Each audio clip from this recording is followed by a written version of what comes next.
Assalamualaikum warahmatullahi wabarakatuh. Untuk soalnya pertama yaitu bedakanlah antara strategi, metode, dan teknik dengan contoh-contoh untuk mata pelajaran tertentu. Yang pertama yaitu strategi. Kata strategi berasal dari bahasa Latin strategia yang diartikan sebagai seni penggunaan rencana untuk mencapai tujuan. Strategi pembelajaran diartikan sebagai pola kegiatan pembelajaran yang dipilih dan digunakan guru secara kontekstual sesuai dengan karakteristik siswa, kondisi sekolah, lingkungan sekitar, serta tujuan khusus pembelajaran yang dirumuskan.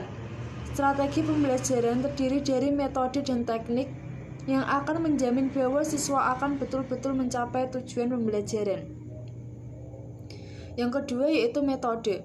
Metode menurut Winarno Surahmat adalah cara yang di dalam fungsinya merupakan alat untuk mencapai suatu tujuan. Hal ini berlaku baik bagi guru maupun bagi siswa. Contohnya, guru A dan guru B sama-sama menggunakan metode ceramah. Keduanya mengetahui bagaimana prosedur pelaksanaan metode ceramah yang efektif. Tetapi hasil guru A berbeda dengan guru B karena teknik pelaksanaannya yang berbeda. Jadi, tiap guru mempunyai teknik yang berbeda dalam melaksanakan metode yang sama. Yang ketiga yaitu teknik. Teknik adalah jalan atau alat yang digunakan oleh guru untuk mengarahkan kegiatan siswa ke arah tujuan yang akan dicapai.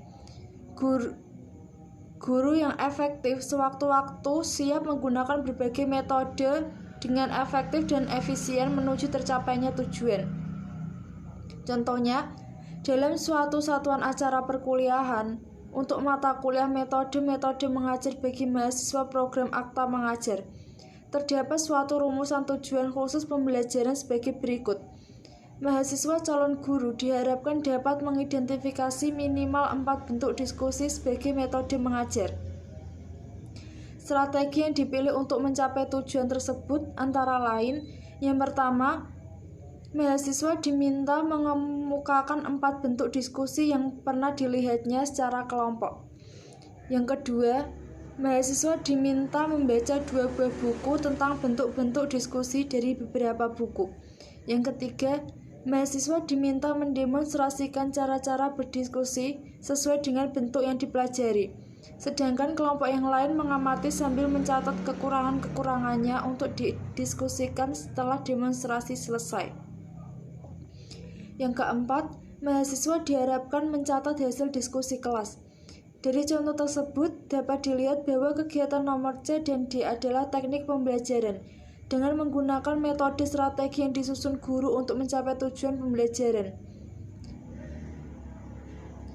Dalam mengatur strategi, guru dapat memilih berbagai metode seperti ceramah, tanya jawab, diskusi, dan demonstrasi. Berbagai media seperti film, VCD, kaset, audio, dan gambar dapat digunakan sebagai bagian dari teknik-teknik yang dipilih oleh guru. Kemudian soal yang kedua, teori-teori manakah yang mendasari strategi pembelajaran? Crowell, Kaminsky, dan Podell mengemukakan 3 pendekatan yang mendasari pengembangan strategi pembelajaran. Yang pertama yaitu Advanced Organizer dari Ausubel yang merupakan pernyataan pengantar yang membantu siswa mempersiapkan kegiatan belajar baru dan menunjukkan hubungan antara apa yang akan dipelajari dengan konsep atau ide yang lebih luas.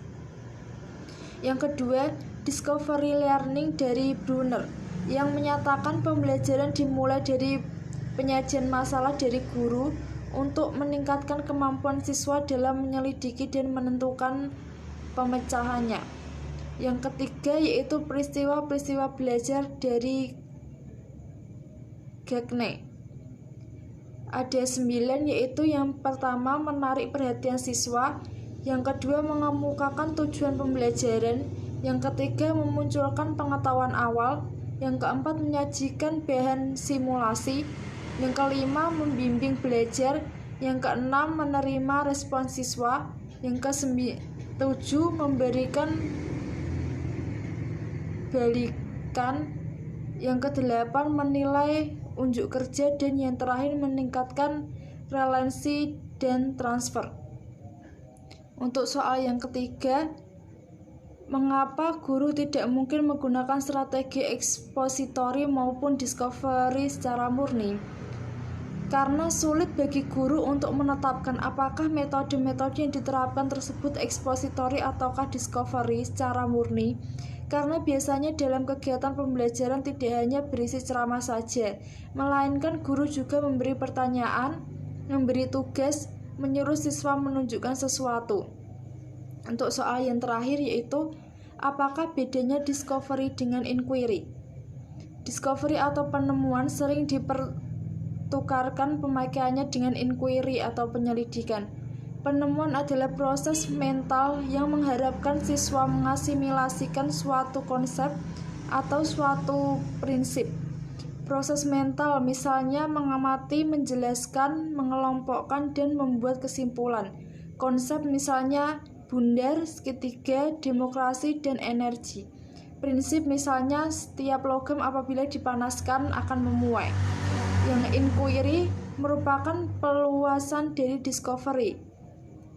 Artinya, inquiry mengandung proses mental yang lebih tinggi tingkatannya.